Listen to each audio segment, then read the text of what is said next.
اسحاق بن عبداللہ بن کنانہ کہتے ہیں کہ مجھے ولید بن عقبہ نے، جو مدینے کے امیر تھے،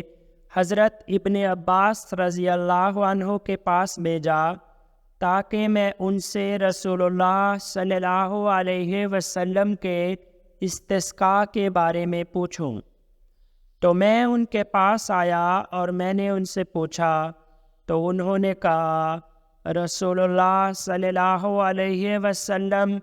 پرانے لباس میں عاجزی کرتے ہوئے نکلے یہاں تک کہ عیدگاہ آئے،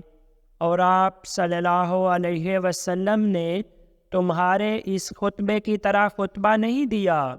بلکہ آپ صلی اللہ علیہ وسلم برابر دعا کرنے، گڑ گڑانے اور اللہ کی بڑائی بیان کرنے میں لگے رہے، اور آپ صلی اللہ علیہ وسلم نے 2 رکعتیں پڑھی جیسا کہ آپ صلی اللہ علیہ وسلم عید میں پڑھتے تھے۔